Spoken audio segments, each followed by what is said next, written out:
अस्सलामुअलैकुम dear students. हमारा आज का जो लेक्चर है वो regarding general gas equation that is the PV equal to NRT है। ठीक है जनाब। इसके न्यूमेरिकल्स के बारे में हम लोग डिस्कस करेंगे, लेकिन पहले तो थोड़ा सा जान लेते हैं कि पीवी इक्वल टू एनआरटी जो है ये किस तरह से आया है। ये जनरल गैस इक्वेशन है और इसके जो फॉर्मूलाज हैं वो पीवी इक्वल टू एनआरटी, जिसमें जो आपका यानी कि आप ये कह सकते हैं कि ये जब Charles law and Boyle's law जब इन दोनों को हमने कंबाइन किया तो इसके बाद हमारे सामने जो है, और एवोगाड्रो लॉ को जब हमने कंबाइन किया तो आपके सामने जो जनरल गैस इक्वेशन है वो PV equal to NRT form हुई है। ठीक है जनाब। इसका तो एक फॉर्म ये है। दूसरा फॉर्म जो है वो ये है कि P1 is upon T1 is equal to P2 upon T2 है। वो इस तरह से जनाब कि हम लोग अगर इस तरह इसको कंसिडर करें कि अगर हम लोग जो नंबर ऑफ मोल जो कि n रिप्रेजेंट कर रहे हैं, इसको अगर हम लोग 1 ले लें और r जो है आपका कांस्टेंट है, तो हम लोग क्या कर सकते हैं कि P1 प्रेशर को हम लोग P1 ले लें और वॉल्यूम को V1 ले लें और divide by temperature that is T1 और is equal to r constant where we take the number of moles as 1। तो उसके बाद हमारे सामने जो है ये इस तरह से फॉर्म आ जाएगी। इसी तरह से अगर हम लोग P2 V2 और अपॉन T2 ये भी इस तरह से आ सकता है। इसको बस रीअरेंज किया गया है एंड दैट्स इट। तो जिसमें हम बस आर जो है, जो रेडबर्ग कांस्टेंट है, इसको हमने कांस्टेंट ले लिया। ठीक है जनाब, समझ में आया। अब ये जो आर की जो वैल्यू रेडबर्ग कांस्टेंट है, इसकी जो है दो वैल्यूज होती हैं। ठीक है जी। अगर हमारे सामने जो प्रेशर है और वॉल्यूम है, depending upon the unit of the pressure and volume the value of the R depends upon them. ठीक है। अगर हमने प्रेशर को ले लिया एटमॉस्फेयर में एटीएम में और वॉल्यूम को हमने लीटर्स में ले लिया या डीएम क्यूब, क्योंकि या तो लीटर के भी या डीएम क्यूब की तो बात एक ही होती है। उसके लिए जो हमारे सामने जो आर की वैल्यू होगी वो क्या होगी, 0.0821 DM cube ATM kelvin inverse and mole inverse. ठीक है। तो ये इसकी पूरी यूनिट है। इस तरह से आर की जो वैल्यू है, जब हम लोग हमारा जो प्रेशर है वो आपका एटीएम में हो और वॉल्यूम आपका डीएम क्यूब या लीटर में हो, तब हमारे सामने जो आर की वैल्यू वो ये होती है। सेकेंडली जो आपके सामने जो एक और यूनिट हो सकती है, यानी कि एक और वैल्यू जो आर की हो सकती है, उस वक्त होगी कि जब आपके सामने जो प्रेशर है वो आपका न्यूटन पर मीटर स्क्वायर में हो और जब आपका वॉल्यूम इन मीटर क्यूब में हो, तो उस वक्त जो आर की वैल्यू होगी वो आपके सामने क्या है, 8.314 newton metre and kelvin inverse and mole inverse. या तो हम इसको जो न्यूटन मीटर है इसको हम लोग जूल भी कह सकते हैं, और यानी कि जूल, ये न्यूटन मीटर की जगह पे जो है वो आपका जूल आ गया, और ये जो के इनवर्स और मोल इनवर्स अपनी जगह पे ही है। तो 8.314 जूल के इनवर्स एंड मोल इनवर्स। और हम इसको इस तरह से भी देख सकते हैं कि जो के इनवर्स मोल इनवर्स है, हम इसको यानी कि जूल अपनी जगह पे आया, और यानी कि अगर हम लोग इसको मोल के की तौर पर लिखें तो आपको जो डिवाइड है इस निशान के जरिए जो इन्वर्स जो है खत्म हो जाएगा, और ये हम इसको इस तरह से लिख सकते हैं। ठीक है, समझ में आया? Is that clear? सो तो अब हम लोग आते हैं जरा न्यूमेरिकल्स की तरफ। आपके सामने जो पहला न्यूमेरिकल है वो ये है कि calculate the volume that will be occupied by 0.8 moles of oxygen gas taken at 30 degree centigrade and at 800 torr of the HG pressure. ठीक है जनाब, ये आपके सामने जनरल गैस इक्वेशन से रिलेटेड न्यूमेरिकल है। इसमें हमें वॉल्यूम निकालना है और आपके सामने जो डेटा में जो है मोल, नंबर ऑफ मोल्स गिवन है, और जो टेम्परेचर है वो भी आपके सामने गिवन है, 30 डिग्री सेंटीग्रेड है, और आपके सामने जो प्रेशर है वो 800 टॉर है। समझ में आया? Is that clear? अब हमने क्या करना होगा जनाब, क्योंकि आपके सामने जो ये जो टॉर में है, प्रेशर जो आपका टॉर में है, अब हमने सोचना होगा जनाब कि हम लोग जो आर की जो वैल्यू होती है, क्योंकि ये पीवी इक्वल टू एनआरटी है ना, प्रेशर तो आपके सामने गिवन है, वॉल्यूम आपको निकालना है, और आर का सोचना है कि जनाब हमने आर की कौन सी वाली वैल्यू, यानी कि ऊपर वाली ये वाली वैल्यू यूज करनी होगी या ये वाली वैल्यू यूज करनी होगी। तो ऑब्वियसली हमें ये वाली वैल्यू यूज करनी होगी। तो उसके लिए जनाब क्या है कि आपके सामने, क्योंकि ये आपके सामने प्रेशर टॉर में है, तो जब टॉर में है तो हम लोग उसको एटीएम में कन्वर्ट कर सकते हैं आराम से। क्यों, कैसे? वो इस तरह से कि जनाब हम लोग, हमारे सामने वॉल्यूम निकालना है, मोल्स आपके सामने 0.8 मोल्स हैं, आर जो है वो 0.0821। और ये हमने क्यों यूज किया, इसकी वजह ये है कि हमारे सामने जो प्रेशर अगर टॉर में है तो हम उसको एटीएम में आराम से कन्वर्ट कर सकते हैं। क्यों, कैसे? वो इस तरह से कि हम लोग 1 ATM is equal to 760 torr. ठीक है, यानी कि एक एटमॉस्फेयर जो प्रेशर होता है इसके अंदर 760 टॉर होता है प्रेशर का। समझ में आया? तो इसका मतलब ये है कि अगर हमारे सामने 800 टॉर है, तो अगर हमें इसमें एटीएम में कन्वर्ट करना है तो हमें क्या करना होगा, क्योंकि ये जो एटीएम है ये बड़ा होता है और टॉर जो है वो आपका छोटा होता है, यानी कि जब टॉर से हम लोग एटीएम में जा रहे हैं, यानी कि छोटे से जब बड़े में जा रहे हैं, तो हम लोग क्या करते हैं, डिवाइड करते हैं। ठीक है, तो हम लोग डिवाइड कर देंगे 760 से, तो हमारे सामने एटीएम जो है हमारे सामने आ जाएगी। और जब एटीएम में आ गए तो obviously what you will do, you will use the value of the r for this, that is 0.0821। is that clear? तो हम लोग अब क्या करना है, सिंपल कैलकुलेशन करनी होगी जनाब।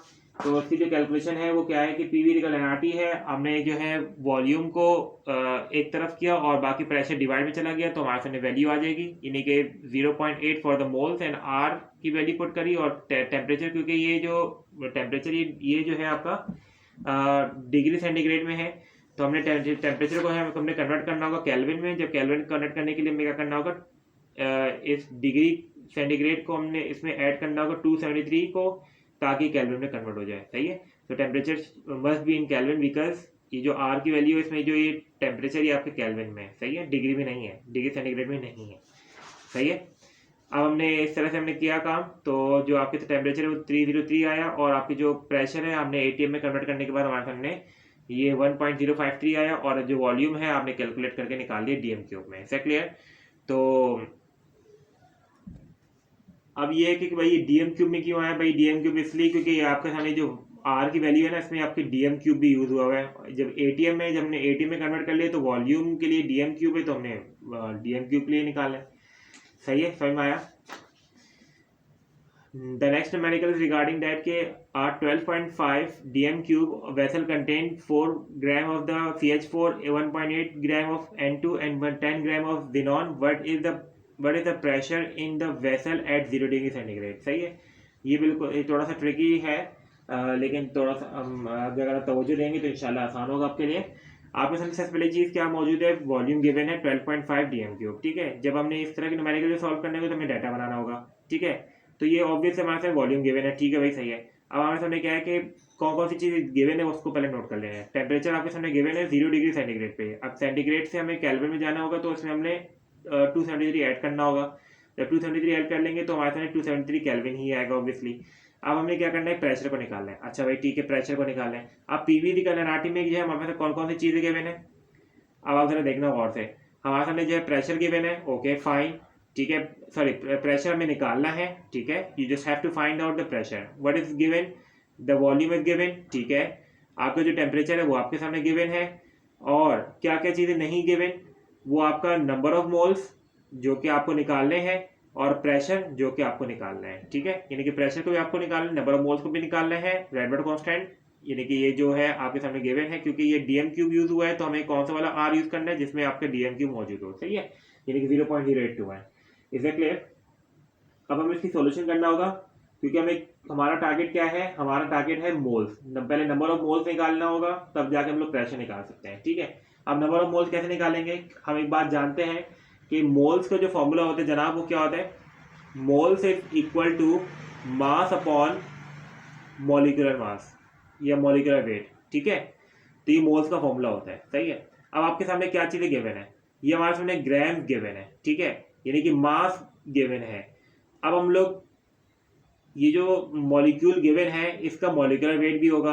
अब हमने इसका अगर मोल्स निकालने, तो मोल्स कैसे निकालेंगे कि अगर हमारे पास मास गिवन है तो हम लोग उसको डिवाइड कर दें अगर molecular weight of the molecule, तो हमारे सामने मोल्स निकल सकते हैं। ठीक है, तो हम लोग इसके भी मोल्स निकालेंगे, CH4 के मोल्स निकालेंगे, N2 की भी मोल्स निकालेंगे, जिनॉन के भी मोल्स निकालेंगे। ठीक है, तो इसका जो है मॉलिक्यूलर वेट होगा, क्योंकि मॉलिक्यूल है तो इसको हम लोग क्या करेंगे कि डिवाइड बाय मॉलिक्यूलर वेट करेंगे। इसका भी ये मॉलिक्यूल है, इसको भी डिवाइड बाय मॉलिक्यूलर वेट। जबकि जिनॉन है ये अकेला मौजूद है, इसको हम लोग डिवाइड करेंगे, जो उसका मास है इसको हम डिवाइड करेंगे एटॉमिक वेट से। सही है, तो ये क्योंकि मॉलिक्यूल नहीं है। Is that clear? ओके, अब हमने क्या करना होगा कि हमने सबके जो है क्या करना है कि मोल्स निकालने हैं। मोल्स हमने निकाल लिए। मास गिवन था 4, मॉलिक्यूलर वेट्स का जो है 16 है, क्योंकि कार्बन जो है 12 प्लस 4 16 होता है। सही है, तो हमारे मोल्स आ जाएंगे, हमने कैलकुलेट कर 0.25। इसी तरह से नाइट्रोजन है N2, इसके में जो है क्या मोल्स कैसे निकालेंगे, क्योंकि 1.8 ग्राम इसका जो है मास है। ओके सही है, अब इसको डिवाइड करेंगे मॉलिक्यूलर वेट से, क्योंकि नाइट्रोजन जो है एक जब N2 में है तो 14 प्लस 14 कितने होते हैं, 28 होते हैं। ठीक है, तो यानी कि जो atomic weight of the nitrogen is 14, यानी कि जब 2 नाइट्रोजन है तो 14 प्लस 14 28 हो जाएंगे। सही है, तो इसको जब 1.8 डिवाइड बाई 28 तो हमारे पास वैल्यू जो है हमें गिवन है जो कि 0.064। इसी तरह से जिनॉन है, जिनॉन का जो है हम लोग 10 ग्राम मास गिवन था, इसको हमने डिवाइड किया एटॉमिक वेट से जो कि 131.2 है, तो हमारे सामने वैल्यू जो है वो की क्या आ गई 0.076। अब हमने क्या करना होगा, टोटल मोल्स निकालने होंगे। टोटल मोल्स के लिए क्योंकि ये डिफरेंट डिफरेंट मॉलिक्यूल्स वगैरह थे, अब इनकी मोल्स जब हम निकालें इंडिविजुअली तो हम सबके मोल्स को ऐड करेंगे, ठीक है। अब ये जो सारे मोल्स हैं ये और ये सबको हम लोग ऐड करेंगे तो हमारे साथ टोटल मोल्स निकल आएंगे जो कि ये आपके सामने 0.3902 है, इज इट। अब हम लोग क्या करेंगे, जनरल गैस इक्वेशन को अप्लाई करेंगे। हमारे सामने प्रेशर निकालना है, वॉल्यूम गिवन है, आर भी पता है, टेम्परेचर भी पता है, अब मोल भी पता चल गए। अब हमने क्या निकाला, प्रेशर निकालना, तो प्रेशर हम लोग आसानी से निकाल सकते हैं। इस वॉल्यूम को हम लोग डिवाइड में ले जाएंगे and you can find out easily. तो ये आपके सामने एटीएम में इसकी वैल्यू आ जाएगी। You just have to put the values and that's it. Okay, now the next numerical is regarding about that is regarding के 1.40 dm³ volume of a gas measured at a temperature of 27 degrees centigrade and a pressure of 900 torr was found to have 2.273 gram. Calculate the molecular mass of a gas। सही है। अब देखें क्या क्या चीज़ें given है जनाब हमारे सामने जो है वॉल्यूम गिवन है। ओके फाइन, ठीक है। 1.40 जो है dm³ वॉल्यूम गिवन है गैस में, गैस का, और इसका जो टेम्परेचर है वो हमारे सामने क्या है 27 डिग्री सेंटीग्रेड है। अब ये डिग्री सेंटीग्रेड है, हम इसको केल्विन में कन्वर्ट करना लाजमी होता है, तो हमने +273 किया तो हमारे सामने 300 केल्विन आ गया, ठीक है। अब प्रेशर जो है हमारे सामने 900 टॉर है, ठीक है। अब ये टॉर है क्योंकि हमारे सामने जो वॉल्यूम है वो dm³ है, तो हमें रेडबर्ग कांस्टेंट को देखना पड़ेगा कि रेडबर्ग कांस्टेंट में हम लोग कौन सी वाली वैल्यू को यूज करेंगे जिसमें आपके सामने dm³ मौजूद है और जिसमें ATM मौजूद है प्रेशर, ठीक है। लेकिन हमें आपके सामने जो प्रेशर है वो टॉर में है, तो इस टॉर को हम लोग ATM में कन्वर्ट करेंगे क्योंकि 1 ATM is equal to 760 torr.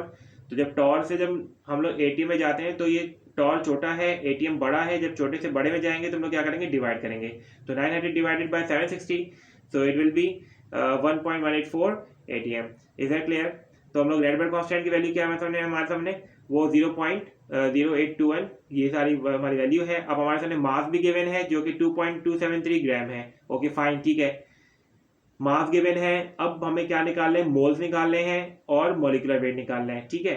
तो जाहिर है हम लोग मॉलिक्यूलर वेट कब निकाल सकते हैं, जब हमारे सामने, क्योंकि हमारे सामने मोल्स का फॉर्मूला क्या होता है, moles is equal to mass upon molecular mass, ये मॉलिक्यूलर वेट। तो हमारे सामने क्या होगा कि हम लोग मास गिवन है, ठीक है। अब हम लोग जो है क्या करेंगे, सबसे पहले मोल्स निकालेंगे। मोल्स कैसे निकाल सकते हैं, पीवी इक्वल एनआरटी के फॉर्मूले से। जब हमारे सामने मोल्स आ जाएंगे, मास गिवन है, तो हम लोग मॉलिक्यूलर वेट निकाल सकते हैं। Is that clear? समझ में आया? तो हम लोग पीवी इक्वल एनआरटी अप्लाई करेंगे, इसमें हम लोग मोल्स निकालेंगे, सारी वैल्यूज मौजूद है, just you have to put it and you can get the moles that is 0.0673। तो ये मोल्स हमारे सामने आ गए। अब हमने क्या करना होगा, मॉलिक्यूलर वेट निकाले यानी मॉलिक्यूलर मास निकालना है, तो हमने क्या करना होगा कि इस मॉलिक्यूलर मास को, इस वाले डिनोमिनेटर इसको हम लोग यहाँ पर रखेंगे और इस मोल्स को हम लोग डिवाइड में ले जाएंगे, इसकी जगह पे ले जाएंगे, ठीक है। तो इस तरह से हम लोग जब करेंगे तो क्या हो जाएगा कि हमारे सामने मास अपॉन मोल्स हो जाएगा, और हम लोग जब इस तरह पुट करेंगे तो हमारे सामने जो मॉलिक्यूलर वेट है हमारे सामने 33.77 AMU में आ जाएगी वैल्यू। इसका क्लियर, समझ में आया? ठीक है जनाब। Okay, so the last numerical for this lecture is regarding the general gas equation obviously, but यहाँ पर थोड़ा सा फॉर्मूला डिफरेंट यूज होगा क्योंकि हमारे सामने दो प्रेशर गिवन है, दो वॉल्यूम गिवन है, दो टेम्परेचर गिवन है वो, लेकिन एट द STP। अब देखिए जनाब कैसे सॉल्व करना है।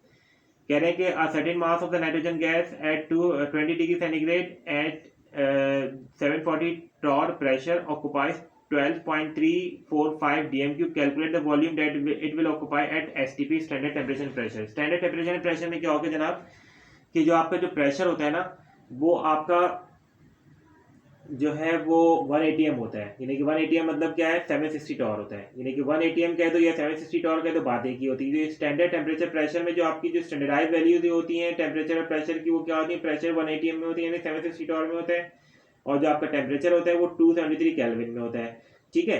तो इसका मतलब क्या हुआ कि हमारे सामने जो है ना क्या करना है कि एक वॉल्यूम जब हमारे सामने गिवन है 12.345 dm³, एक वॉल्यूम जो हमारे सामने गिवन है, तो हमें जब दूसरा वॉल्यूम निकालना है तो obviously just have to use this formula, यानी कि P1 V1 upon T1 is equal to P2 V2 upon T2। Is that clear? So अब हमें तरीक़ेकार क्या करना है, देखिए जनाब हमारे सामने जो वॉल्यूम है वो हमारे साथ V1 गिवन है 12.345 DM3, ठीक है। अब हमें V2 निकालना है, ओके V2 सही है, निकालना है भाई। अब हमारे सामने प्रेशर जो है वो एक गिवन है जो कि 740 टॉर है, ठीक है, 740 टॉर है, ठीक है। तो इसके अलावा जो P2 है यानी कि जो STP वाला जो प्रेशर है वो हमारे हमेशा 1 ATM होगा, क्योंकि स्टैंडर्डाइज है तो 1 ATM होगा, सही है।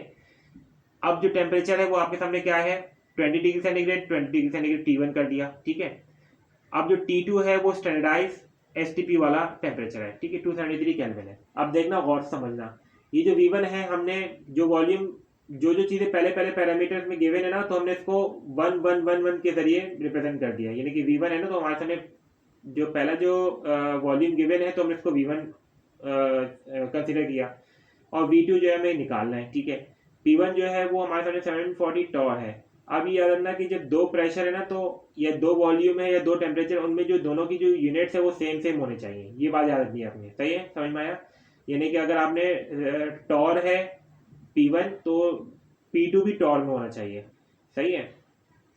अगर ऊपर वाला ATM में है तो नीचे वाला भी ATM में हो, तो इस तरह से है, सही है, समझ में आया। अब टेम्परेचर है तो ऊपर वाला डिग्री सेंटीग्रेड में है तो नीचे वाला भी डिग्री सेंटीग्रेड में हो, अगर ऊपर वाला केल्विन में है तो नीचे वाला भी केल्विन में हो, समझ में आया, ठीक है, इज दैट क्लियर। तो ये बात समझने की है।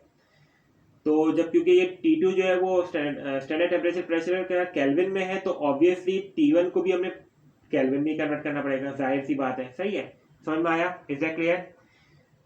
अच्छा जी, तो हमें क्या करना है, just you have to rearrange the formula, यानी कि V2 जो है हमें निकालना है, तो P1 upon T1 is equal to P2 upon T2। तो हमें क्या चीज़ निकालनी है, हमें निकालनी है V2 को निकालना है। जब हमें V2 को निकालना है तो V2 को एक तरफ कर लो, ठीक है, और P2 अपॉन T2 को इजिकल टू की लेफ्ट साइड पे रह जाओ, यानी कि यहाँ पर P1 अपॉन T1 के साथ जोड़ लो। अब जब जोड़ना है तो इसका तरीक़ेकार ये होगा कि अगर ये जो V2 है इसको हम लोग जब अलग कर रहे हैं और ये ऊपर मल्टीप्लाई में मौजूद है, तो ये जो T2 है ये क्रॉस होके ऊपर चला जाएगा और ये P2 जो है ये नीचे चला जाएगा। जब अगर ये इजिकल टू के इस साइड पे आएंगे तो ये P2 अपॉन T2 जो है ये रिवर्स हो जाएंगे, सही है, यानी कि T2 ऊपर चला जाएगा और P2 नीचे आ जाएगा, सही है। तो ये मैथमेटिकल रूल है। तो हमने जब ये ऐसे ही किया और उसको हमने वैल्यू जब पुट कर ली, P1 की वैल्यू पुट कर 740 टॉर, या आप कह सकते हैं कि इसका जो अगर हम लोग टॉर को ATM में कन्वर्ट करें तो इसको डिवाइड बाय 760 करेंगे तो हमारे सामने ATM आ जाएगा, ठीक है। V1 जो है हमारे सामने गिवन है जो कि DM³ में आपने पुट कर लिया वैल्यू, और टेम्परेचर जो T2 है वो आपके सामने 273 है, और जो T1 है वो आपका 293 जो है टेम्परेचर है T1 का केल्विन में, और जो आपका जो P2 है वो आपका 760 टॉर जो कि स्टैंडर्डाइज था वो हमने गिवन है, और उसको हमने V2 निकाल लिया जो कि 11.12 DM³ में आ रहा है। So that is all about for the general gas equation numericals. If you have any question regarding this, you are feel free to ask the question, and Jazakallah khair. And like, subscribe and share the video. Jazakallah.